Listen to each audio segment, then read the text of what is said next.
My name is Eric Wellman. I'm Simsbury's first selectman, and it's my solemn honor to be here with you today.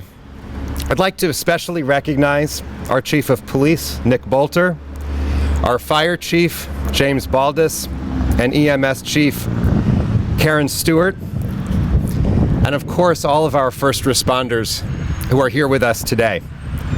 We also have members of our Board of Selectmen here today. Sean Askham, Mike Paine, Jackie Battos, Chris Peterson, and Wendy McStudis wishes she could be here today and sends her regrets. Thank you too to our town manager, Maria Capriola, and our facilities team for the setup, and also to the members, current and former, of our armed forces who are here with us today.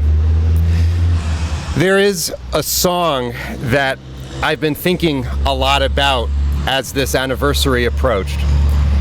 It's Alan Jackson's "Where Were You When the World Stopped Turning?" Every time I hear that song, it takes me back to the deep sadness of that day, but also the fleeting unity that arose from the rubble. Where were you when the world stopped turning? I was a freshman in college and a future journalism major, hundreds of miles away from New York City. I'll share with you who I'm thinking about today. My cousin, who 20 years ago this morning was on her way to work at Windows on the World. Also, my thoughts are with two other family members who aided in the rescue as part of the NYPD at Ground Zero.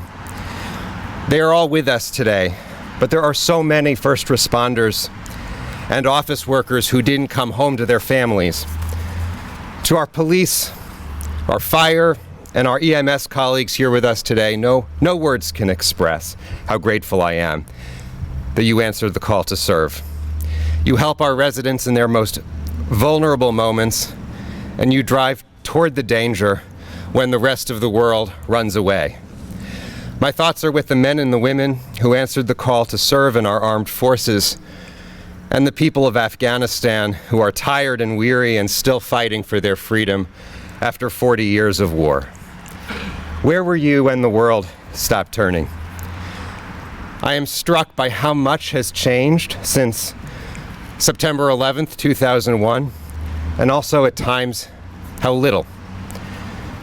I was reminded the other day that 1 out of 3 people who are alive today are too young to remember the attacks on 9/11, and that's why events like this are so important. To reflect, to remember, and to honor all who dedicate their lives to service.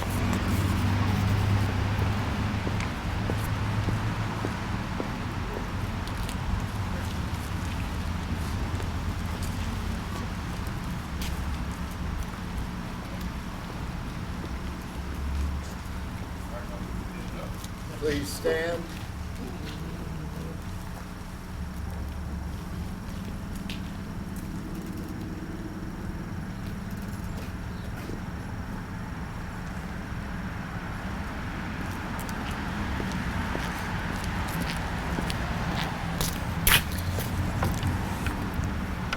If you would all rise, please, for the Pledge of Allegiance.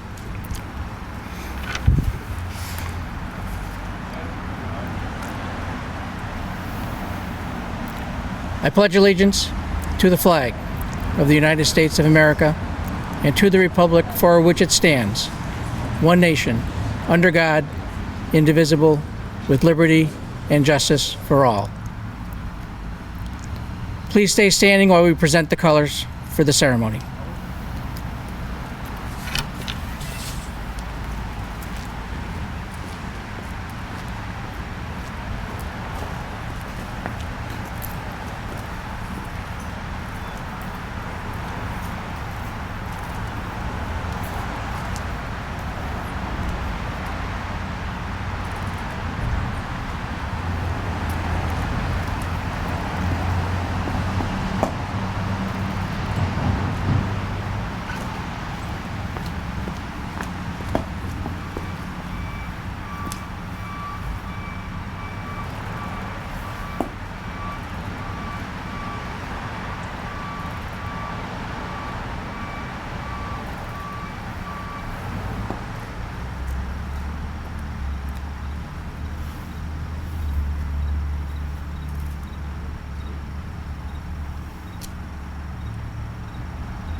Good morning. I'm Father Taylor Albright from Trinity Episcopal Church in Tarrytown. And so now if you'd please join me in prayer.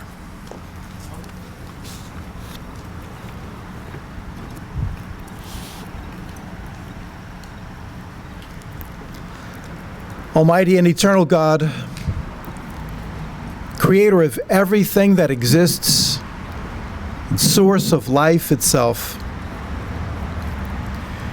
we have paused from our work and play and schedules this morning to gather here before you, chiefly because we need your help. We need your help to remember, and we need your help to understand. We need your help to heal ourselves, our country, and our world. We need your help to remember, to hold in our thoughts and hearts all that happened on that day 20 years ago. A day that was terrible for us, for our world, and surely for you. A day when we saw the worst of humanity and somehow the best of humanity. A day when hatred filled human hearts. When cries for help could not be heard. A day when we could not and did not want to believe what our eyes were seeing.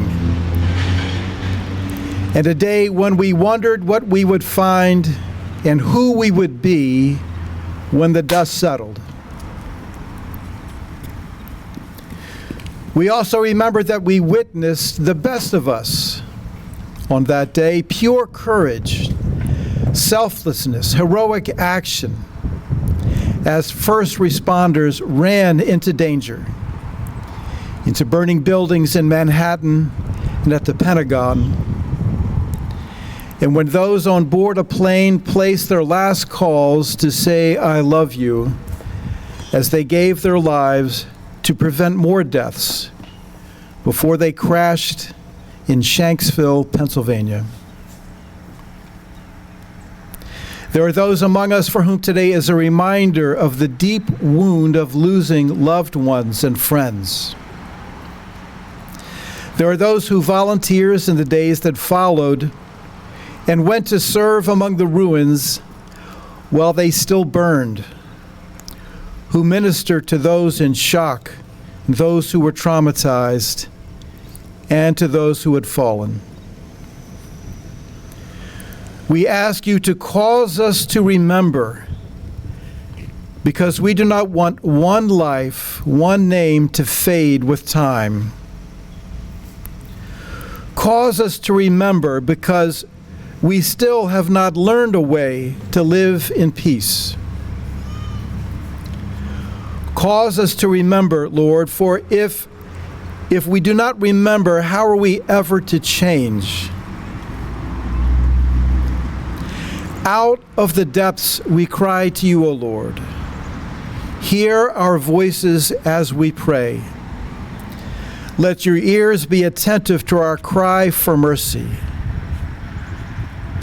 If you, O Lord, kept a record of sins, who could stand? But with you there is forgiveness, there is healing, there is strength to embrace a way forward. Help us to remember this day. O Lord, in your mercy, hear our prayer. Amen.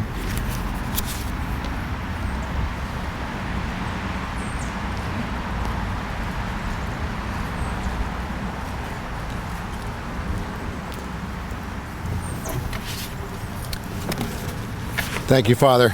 Good morning, everyone. We would also like to thank the large masses for being here, but also to recognize our Representative John Hampton for being here with us today as well. I'm Nick Boulter, your Chief of Police.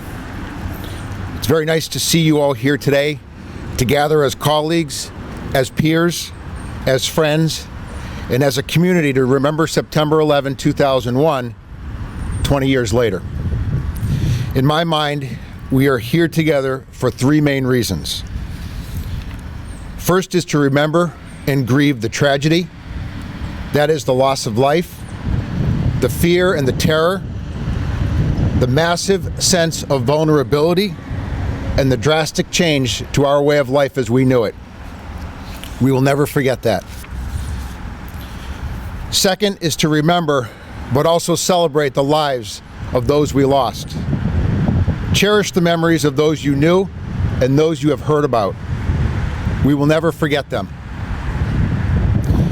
And third is to remember and recognize the acts of heroism, courage, and strength from the moment of that first attack, through the horror of that day, the immediate days that followed, and the aftermath for 2 decades. We will never forget. As we go through life, we collect feelings and sensory recollections, usually of experiences that last a while, like a place you grew up, where you lived for several years, where you attended school, or a place of employment. If you return back to that place, there's a feeling about it, maybe a certain smell, a sense of sort. When I think about that day, September 11, I get a pit in my stomach, an anger in my soul, and an ache in my heart.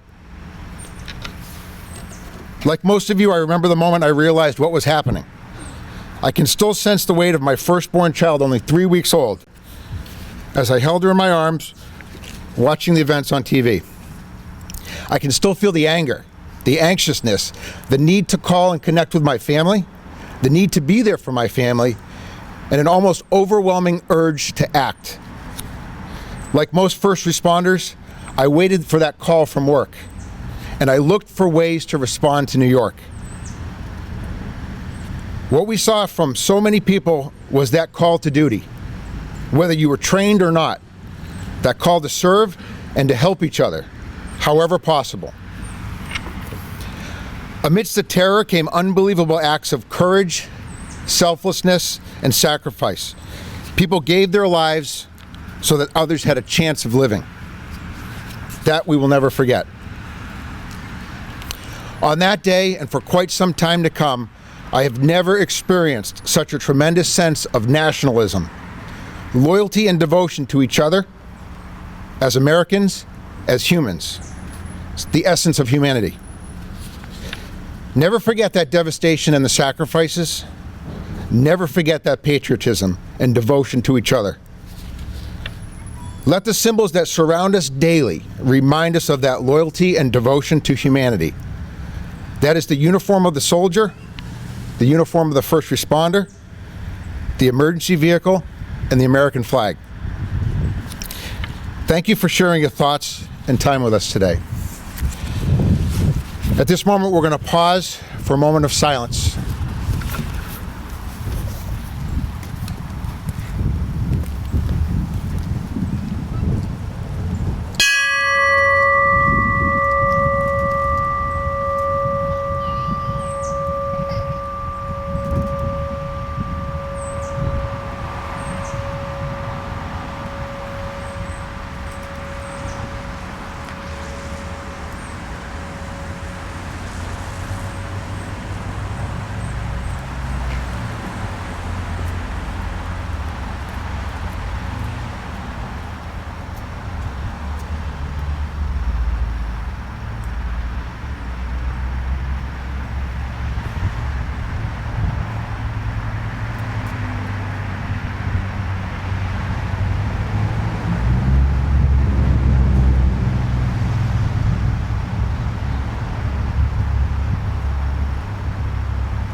Good morning, everyone.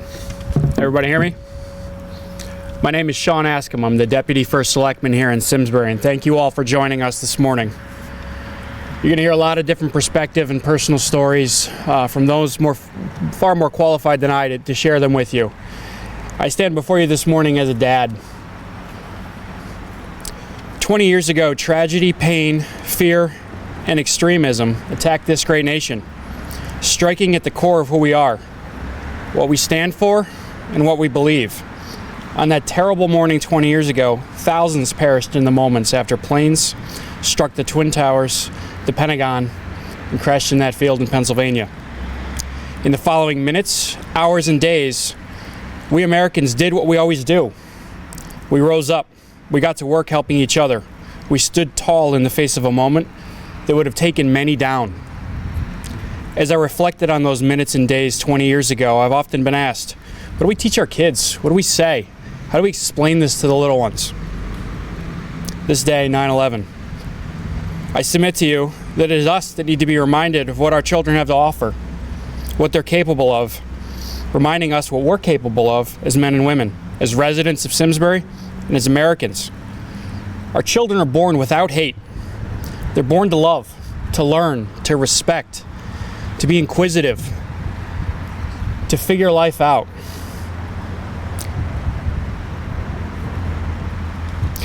We seemingly have forgotten the strength and unity, those terrible moments on 9/11 that were thrust upon us without warning. We have forgotten what it is in our core, our fiber, our soul, to rise up and be there for each other, to help each other, to put judgment aside for the sake of love and compassion. Now we have an obligation to ensure that generations to come never forget those faithful moments 20 years ago. We must share our stories, our acts of heroism by our police officers, our firefighters, paramedics, EMTs, doctors, nurses, citizens, everyone that rushed to those scenes that day. We must teach our children about a time that this great nation stood tall when the entire world was watching. And we proudly responded with, "You won't take us down.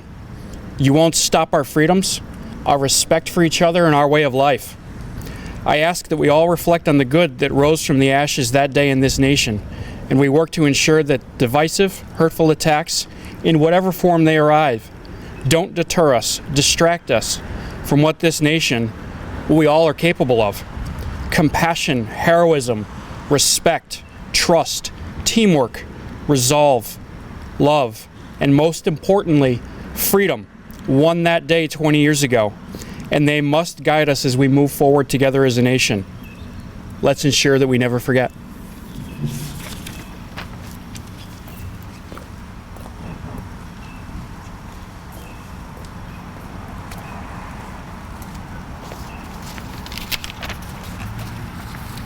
Morning. It's been 20 years since that September morning in 2001. Day started out much like today, bright and sunny morning.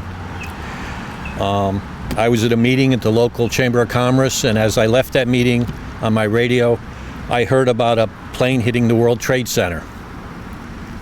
I then stopped by Town Hall, and while I was in Town Hall, I watched a TV monitor of another plane hitting the other tower. I didn't know what to say. I then went back to work and talked to people there, and frankly tried to get through my day. But I do know the day was no longer as bright and sunny. I remember being affected that day, and I still am. At the end of the day, I just wanted to go home to be with my family and the people I cared about, and to hold them. Since that day, I believe all of us have changed, and we are different than we were the day before, September 11th. I watched as people did simple acts of kindness that, frankly, in light of that, are more incredibly meaningful and much more powerful. I believe that we all adapt to these detours that life gives us and things that happen in our life, and we change based on those experiences. I know that many people knew people who died or were impacted by the events of that day.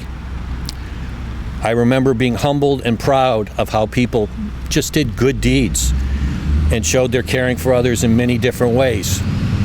One specific memory that to me demonstrates that was I got a call from the high school that they had collected a bunch of water and items to send down to New York City, but they didn't have a way to get them there. I reached out to Ensign Bickford. They sent a truck down and got it into the city. No fanfare, no big deal. They just did it. I couldn't be more proud to live in a town where people just do the right thing and just do it. Based on what I saw that day, my definition of a hero did change. They are the first responders, the EMS, passengers on our plane, and our neighbors that run toward an incident, not like, frankly, I would probably do and run away from it. But they're just people. In closing, may God bless America, our town, our neighbors, and we are the home of the free because of those brave people. Thank you.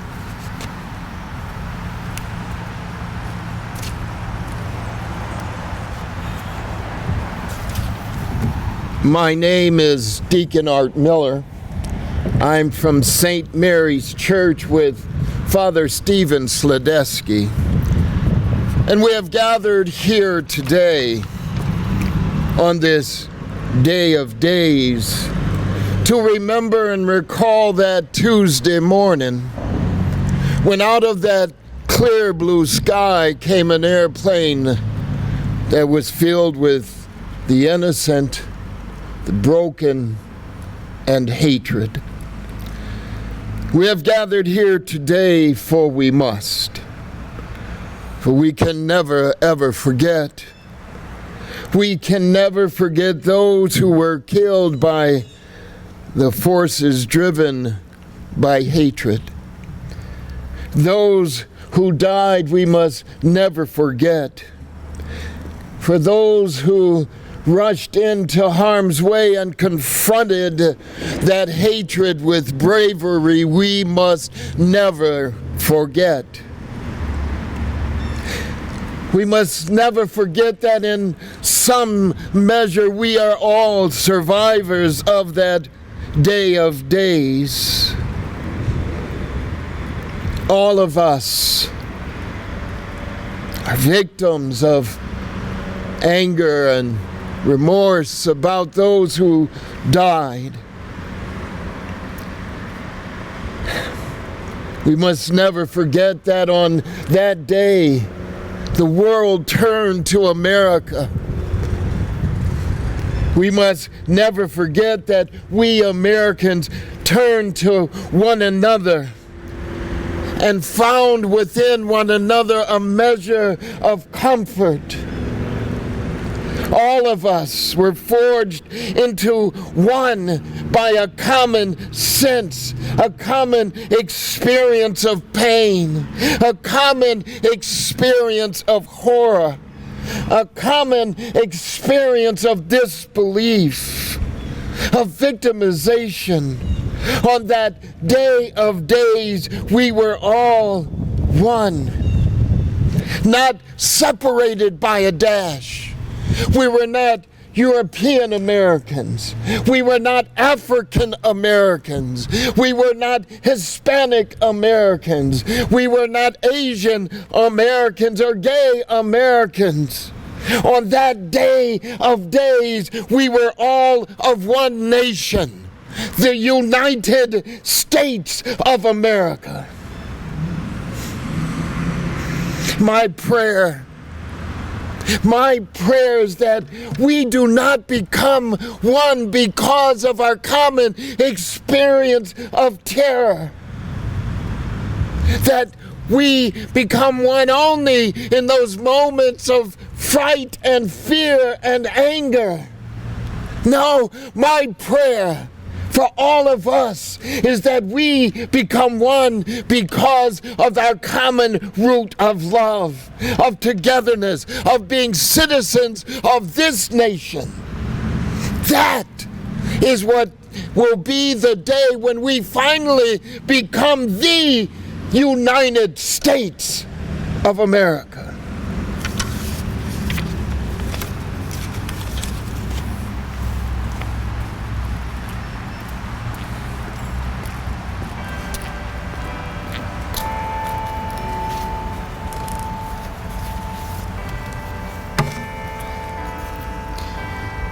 Good morning.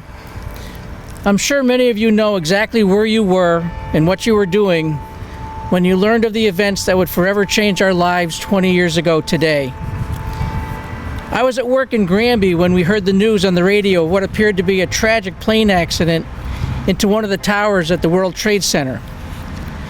We turned on the TV and watched the events unfold, only to learn that this was not an accident but a deliberate act, as other planes were turned into weapons of mass destruction. I felt a sinking feeling in my stomach, a feeling that returned even as I wrote and now read these words to you today. A sense of helplessness overcame me seeing these events unfold, knowing there was nothing I could do at that moment to help. I then began to realize that I was not alone in the impact this was having. Co-workers were just as affected in seeing the news and realizing the magnitude of the tragedy that was unfolding before our very eyes. Attention quickly turned to connecting with family, to reassure that everything would be okay and our family was safe, realizing that these words of assurance were hopes and not absolute facts at the time. The rest of the day became a blur as the news continued to roll in and the impact to New York, Washington, and Pennsylvania became apparent. At the fire station, then Chief of Department Mike Judah quickly began to poll our members as to who would be available to travel to New York City to help look for survivors, as he was putting us on a list of available resources.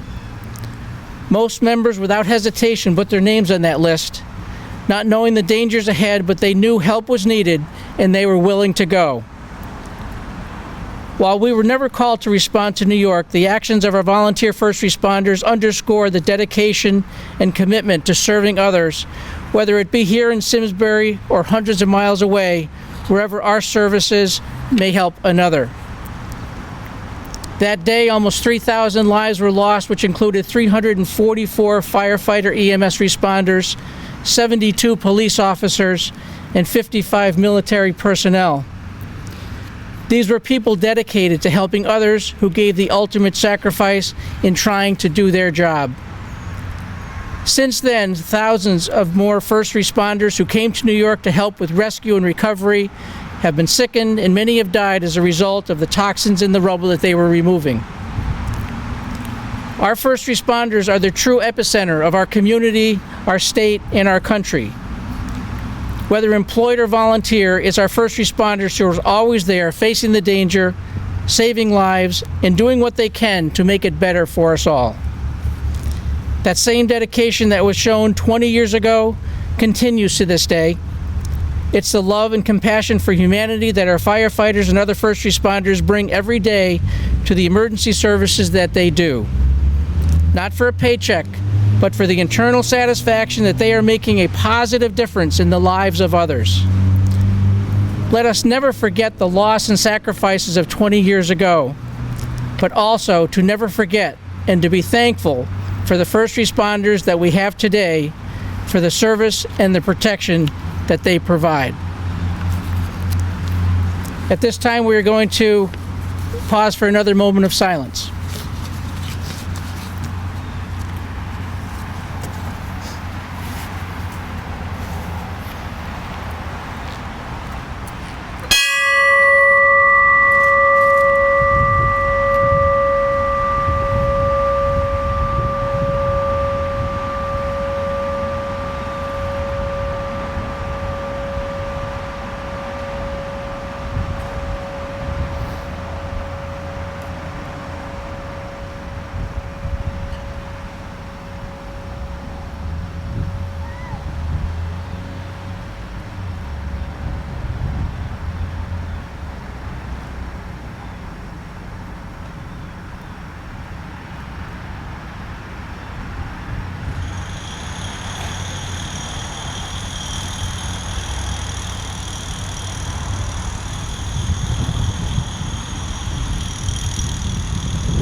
morning.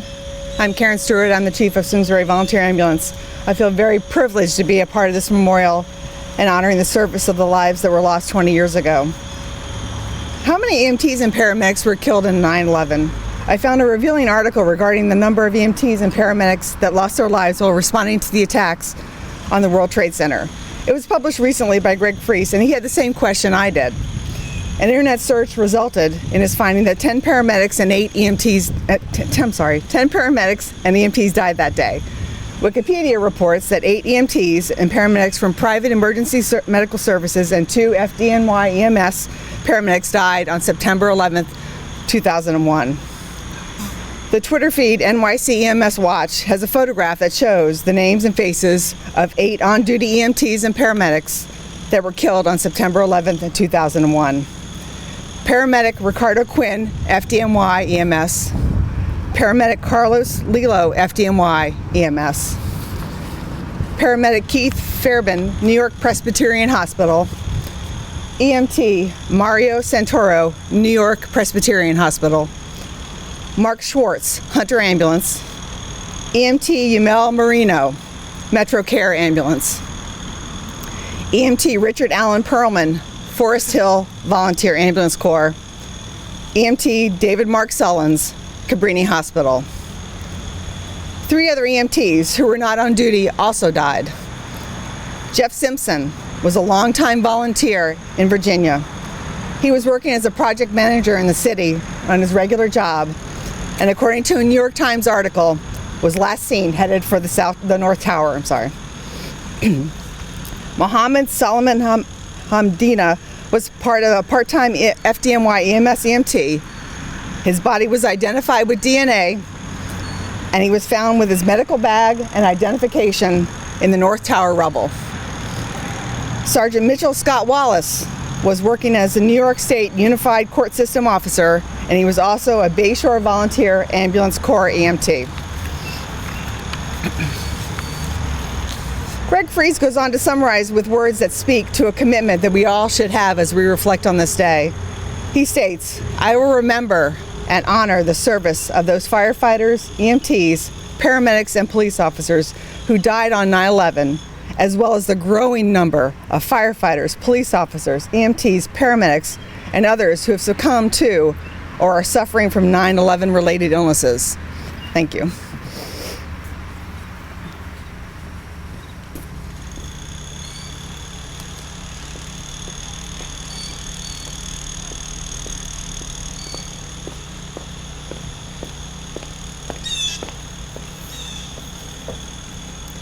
The flight that fought back. United Airlines Flight 93, a regularly scheduled nonstop flight from Newark to San Francisco, departed at 8:42 a.m., minutes before the first hijacked plane struck the World Trade Center. The flight's takeoff had been delayed due to air traffic at Newark Airport.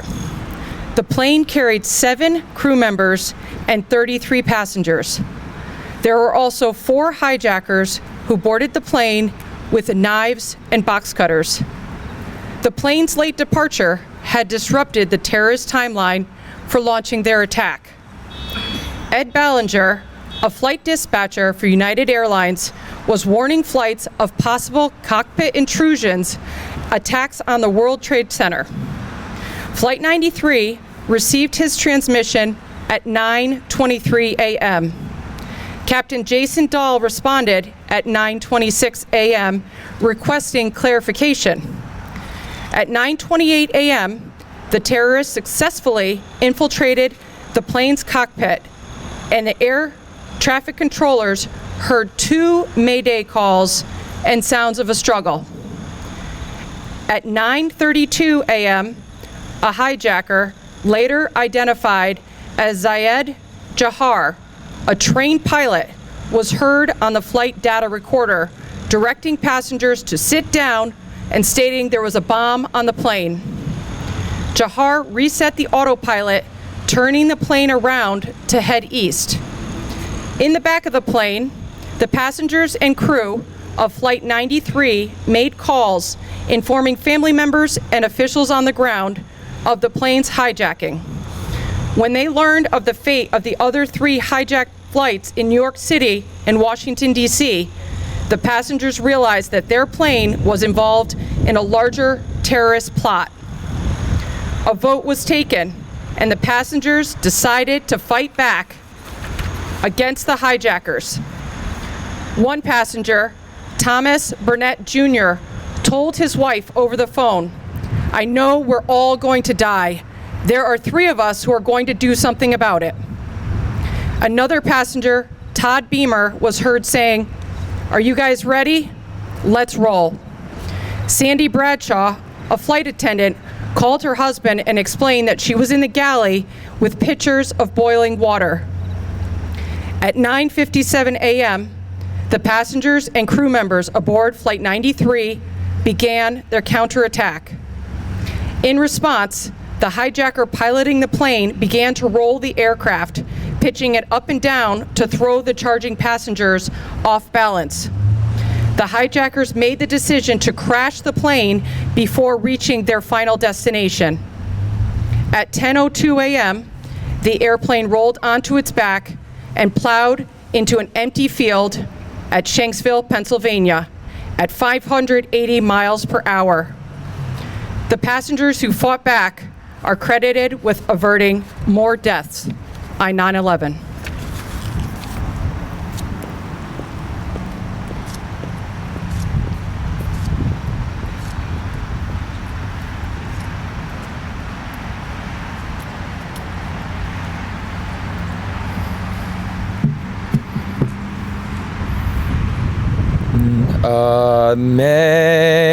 Amazing grace, how sweet the sound that saves a wretch like me. I once was lost, but now I'm found. Was blind, but now I see.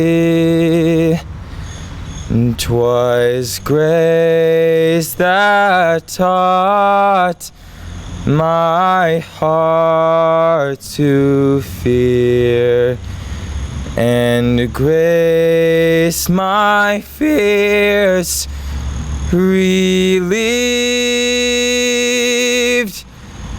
How precious did that grace appear in the hour I first believed. The hour I first believed.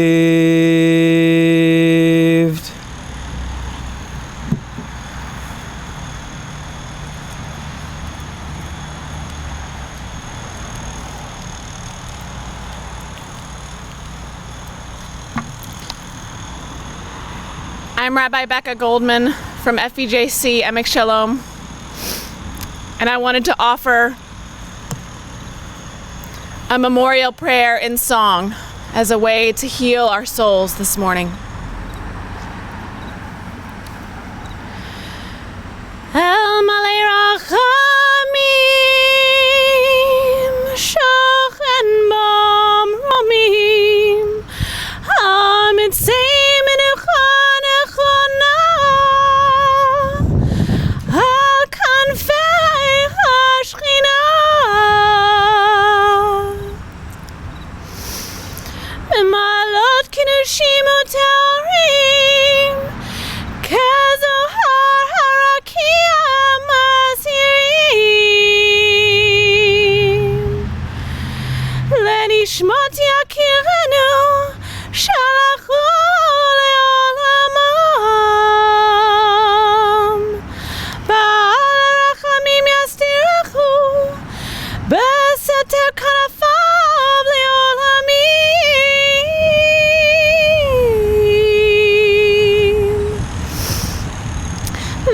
וצרור בצרוך החיים הנשמתם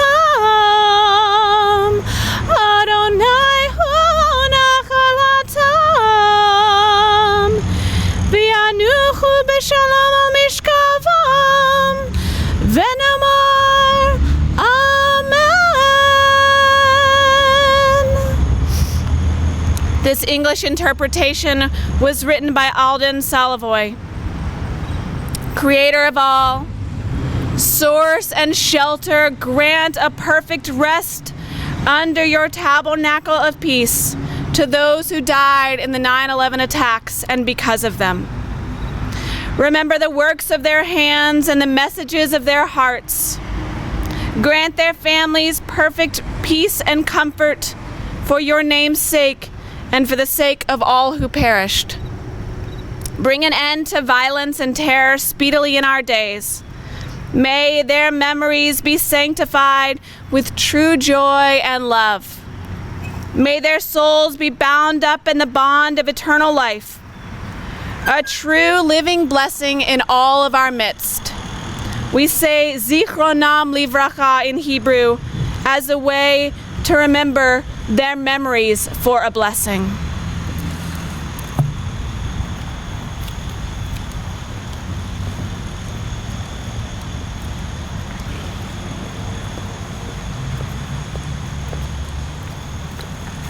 I just wanted to conclude by just sincerely thanking everybody who shared reflections today.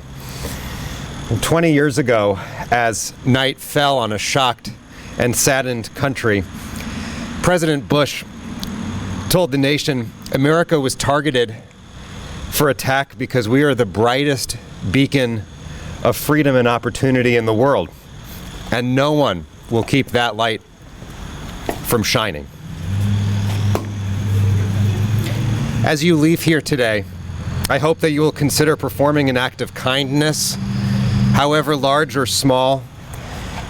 May this day be a day of service, a day to reflect and remember.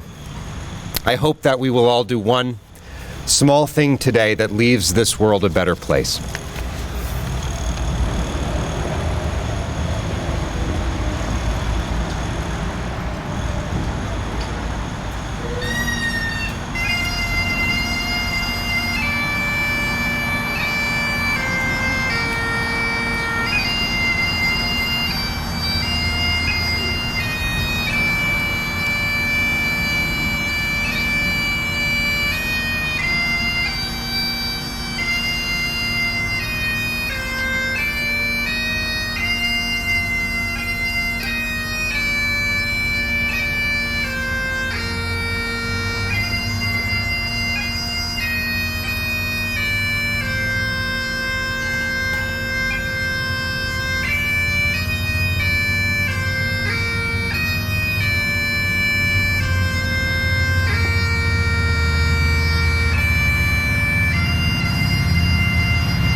Thank you all for coming to help us do this Remembrance Day.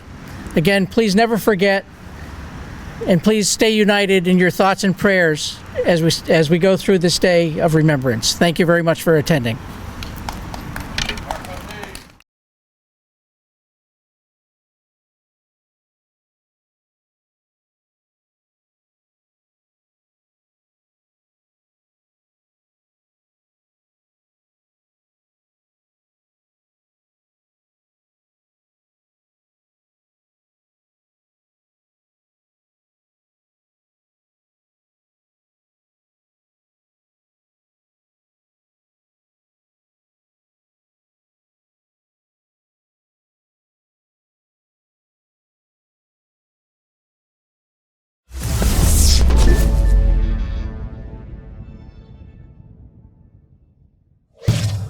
Funding for Simsbury Community Television is provided in part by contributions from viewers like you.